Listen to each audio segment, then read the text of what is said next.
بهم قد زانت ذي الدنيا وسموا حبا قصد العليا صاغوا للمجد رسالتهم وأبوا إلا نورا هديا بهم قد زانت ذي الدنيا وسموا حبا قصد العليا إن الحمد لله والصلاة والسلام على رسول الله أما بعد প্রিয় তালিবুল ইলম ভাইরা, আপনারা ইসলামের ভবিষ্যৎ কাণ্ডারী।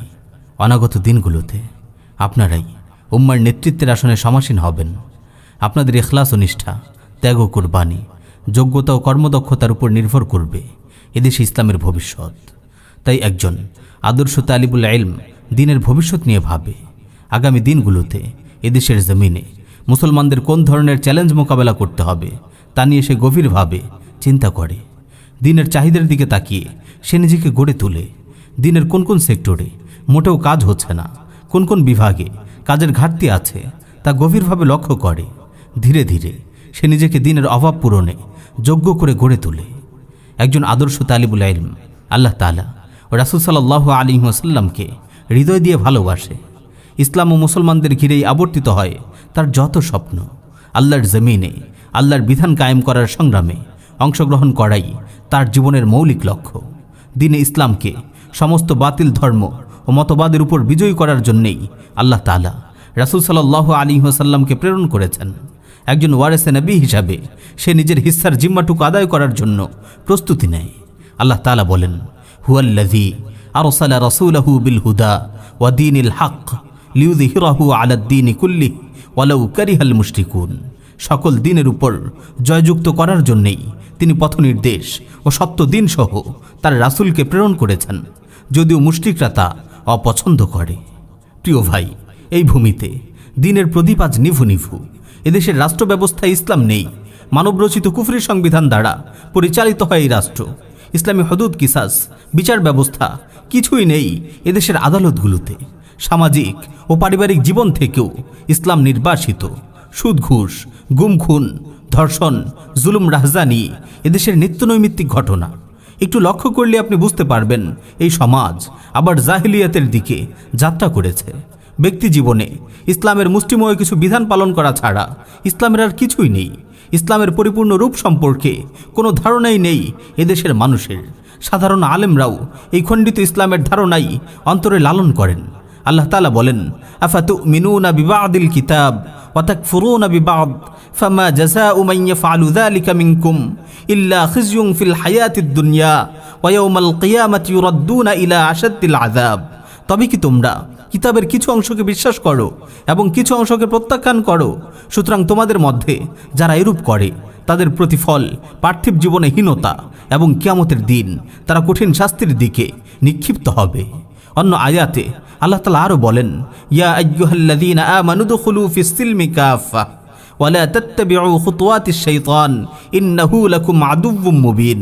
হে মুমিনগণ, তোমরা পরিপূর্ণভাবে ইসলামে প্রবেশ করো এবং শয়তানের পদাঙ্ক অনুসরণ করো না, সে তোমাদের প্রকাশ্য শত্রু। এদেশের অর্থ ব্যবস্থা সুদ নির্ভর। পুরো জাতি আজ সুদী কারবারে লিপ্ত। কেউ প্রত্যক্ষভাবে সুদে জড়িত না হলেও পরোক্ষভাবে জড়িত না হয়ে উপায় থাকে না। সুদ আল্লাহ ও তার রাসূলের বিরুদ্ধে বিদ্রোহের শামিল। আল্লাহ তাআলা বলেন, ইয়া আইয়ুহাল্লাযীনা আমানুত্তাকুল্লাহ ওয়া যারু মা বাকিয়া মিনার রিবা ইন কুনতুম মুমিনিন ফাইন লাম তাফআলু ফাআযানু বিহারবিম মিনাল্লাহি ওয়া রাসূলিহি। হে মুমিনগণ, তোমরা আল্লাহকে ভয় করো আর সুদের যা বকেয়া আছে তা ছেড়ে দাও যদি তোমরা মুমিন হও। যদি তোমরা না ছাড়ো তবে আল্লাহ ও তার রাসূলের বিরুদ্ধে যুদ্ধের জন্য প্রস্তুত হও। যে জাতি 24 ঘন্টা আল্লাহ ও তার রাসূলের বিরুদ্ধে যুদ্ধে লিপ্ত থাকে সে জাতির জন্য আল্লাহর গজব ছাড়া কি কোনো কল্যাণ আশা করা যায়? প্রিয় তালিবুল ইলম ভাইরা, এই ভূমিতে ইসলামের অস্তিত্ব আজ হুমকির সম্মুখীন। তাগুত সব দিক থেকেই আমাদের গ্রাস করে নিয়েছে। আমাদের দিনদারি আজ তাগুত নির্ধারিত সীমারেখায় বন্দী হয়ে পড়েছে। আমাদেরকে মনস্তাত্ত্বিকভাবে তাদের গোলাম বানিয়ে রেখেছে। আমরাও তাগুতের সঙ্গে আপোষকামিতা করতে গিয়ে ইসলামের বড় অংশ আমাদের জীবন থেকে বিদায় করে দিয়েছি।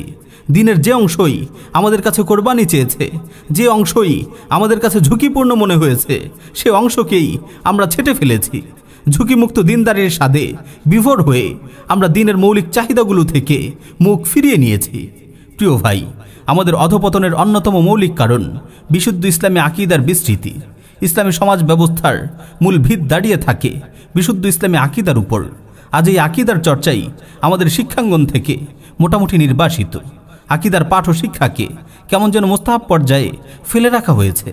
ফিকহে ইখতিলাফ চর্চাই এখন আমাদের শিক্ষাঙ্গনগুলোর মৌলিক লক্ষ্য হয়ে দাঁড়িয়েছে। ইকামতে দ্বীনের বাস্তবসম্মত কোনো মানহাজ ও কর্মপদ্ধতি আমাদের নেই। উল্লেখযোগ্য কোনো খণ্ডিত প্রচেষ্টাও নেই। তাওহীদুর রুবুবিয়্যাহ, তাওহীদুল উলুহিয়্যাহ, তাওহীদুল হাকিমিয়্যাহ, ওয়ালা বারা, মিল্লাতে ইব্রাহিমের মতো ইসলামের মৌলিক আকীদাগুলো সম্পর্কে কোনো ধারণাই আজ কোথাও দেওয়া হয় না। এদেশের মাটিতে ইসলামকে পুনরুজ্জীবিত করতে হলে কাজ শুরু করতে হবে ওই আকীদা থেকেই। প্রিয় ভাই, আপনি বিশুদ্ধ ইসলামী আকীদার একজন মজবুত ধারক বাহক হয়ে বেড়ে উঠুন। প্রচলিত ঘুণে ধরা সমাজ ব্যবস্থাকে ইসলামী আকীদার কাঠামোতে ঢেলে সাজাতে আপনি একজন দক্ষ দায়ী ও সংগঠক হয়ে গড়ে উঠুন। ইসলামের বিরুদ্ধে যত চ্যালেঞ্জ ছুড়ে দেওয়া হচ্ছে, সব চ্যালেঞ্জের মোকাবেলায় একজন যোগ্য রাহবার হয়ে বেড়ে উঠুন। আপনি চোখ মেলে দেখুন, এই ভূমিতে ইসলাম এখন আপনার কাছ থেকে কোন ধরনের মেহনত দাবি করে। আপনি সেই হিসেবে প্রস্তুতি নিন। নিজের জ্ঞানকে সমৃদ্ধ করুন। দিনের এই চরম দুঃসময়ে ফুরুয়ে ইখতিলাফে মগ্ন হয়ে মুহাক্কিক সাজার চেয়ে ইসলামের মৌলিক আকীদার প্রচার প্রসার ঘটিয়ে এই জাহিলি সমাজ ব্যবস্থার মূলোৎপাটনে আপনার সংগ্রাম অব্যাহত রাখুন। তাওহীদের ভিত্তির উপর পুরো উম্মাহকে একতাবদ্ধ করার চেষ্টা করুন। ফুরুয়ে ইখতিলাফ যেন কোনোভাবেই মুসলমানদের ঐক্যকে বিনষ্ট করতে না পারে। প্রিয় ভাই, খণ্ডিত ইসলাম চর্চার এই গোলকধাঁধা থেকে মুসলিম সমাজকে বের করে আনার চেষ্টা করুন। কেবল নামাজ, রোজা, হজ, যাকাতের ফজিলত ও আহকাম নিয়ে ব্যস্ত থাকার কোনো সুযোগ নেই। ইমাম ইবনুল কাইয়িম রাহিমাহুল্লাহ বলেন, বান্দার অন্তরে যখন দ্বীনের ফিকহ ও বিশুদ্ধ উপলব্ধি দানা বাঁধে, সে তার অবশ্য পালনীয় আমলগুলো গভীরভাবে অনুভব করতে পারে এবং ফরজ আদায়ে যেই ঘাটতিগুলো হচ্ছে তা পূরণে সে তৎপর হয়ে ওঠে। কেবল বাহ্যিকভাবে হারাম বা নিষিদ্ধ বিষয়গুলো পরিত্যাগের নাম দিন নয়, বরং নিষিদ্ধ কর্মসমূহ বর্জনের পাশাপাশি আল্লাহর নির্দেশিত আমলগুলোর বাস্তবায়নও নিশ্চিত করা জরুরি। অধিকাংশ আলেম কেবল ওইসব আমল নিয়েই ব্যস্ত থাকে যেগুলোতে সাধারণ মুসলমানরা অংশগ্রহণ করতে আগ্রহ দেখায়। জিহাদ ফি সাবিলিল্লাহ, আমর বিল মারুফ, নাহি আনিল মুনকার, আল্লাহ, রাসূলুল্লাহ, কিতাবুল্লাহ ও দ্বীনের প্রতি কল্যাণকামিতা, এই ফরজগুলোর চিন্তা তাদের অন্তরে উকিও দেয় না। আদায় করা তো বহু দূরের কথা। যেসব আলেম এই ফরজগুলো আদায় করে না, তারা দ্বীনের বিচারে অনেক নিচু স্তরের এবং আল্লাহর কাছে অত্যধিক ঘৃণিত। যদিও তারা চূড়ান্ত পর্যায়ের দুনিয়াবিমুখ হয়, কবিরা গুনাহে লিপ্ত জঘন্য পাপীরাও এসব আলেম থেকে অনেক উত্তম। আপনি আলেমদের মধ্যে এমন ব্যক্তিত্ব খুব কমই দেখবেন আল্লাহর সম্মান ও মর্যাদার প্রশ্নে যাদের চেহারা রাগে বিবর্ণ হয়, ক্রোধের অতিশয্যে যাদের দুচোখ মুহূর্তে জ্বলে ওঠে, দ্বীনের নুসরত সাহায্যে যারা বিলিয়ে দেন নিজের সম্মান ও মর্যাদা। প্রিয় ভাই, যদি সত্যিকারের মুমিন হতে চান, নিজের কেরিয়ার নয়, দ্বীনের কেরিয়ার নিয়ে ভাবুন। দ্বীন চর্চা করে খ্যাতিমান হওয়ার লালসা পরিত্যাগ করুন। মনে রাখবেন, যতদিন দ্বীন সম্মানিত হয়নি, ততদিন কোনো দ্বীনদার সম্মানিত হতে পারে না। যতদিন ইসলাম প্রতিষ্ঠিত হয়নি, কোনো মুসলমান প্রতিষ্ঠিত হতে পারে না। আপনি যদি দ্বীনের বিশুদ্ধ আকীদা নিয়ে কথা বলেন, আপনি যদি সেই পরিপূর্ণ দ্বীনের প্রচার করেন যেটি রাসূলুল্লাহ সাল্লাল্লাহু আলাইহি ওয়াসাল্লামের পবিত্র হাতে মদিনায় প্রতিষ্ঠিত হয়েছিল, তবে প্রতিষ্ঠিত হওয়া আপনার পক্ষে সম্ভব নয়। তাগুতের দোসররা আপনার পিছু লাগবে, আপনার জীবনকে দুর্বিষহ করে তুলবে। সুতরাং দ্বীনের জন্য কোরবানি দিতে আপনাকে সব সময় প্রস্তুত থাকতে হবে। হ্যাঁ, আপনি যদি তাগুতের নির্ধারিত সীমারেখার মধ্যে দ্বীন চর্চা করেন, তবেই আপনি প্রতিষ্ঠিত হতে পারবেন। মনে রাখবেন, একজন মুমিন দুনিয়ার কেরিয়ার নয়, আখিরাতের কেরিয়ার নিয়ে ভাবে।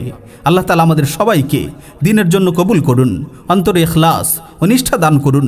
আমাদের সবাইকে সিরাতে মুস্তাকিমের উপর অটল অবিচল রাখুন। আমিন ইয়া রাব্বাল আলামিন।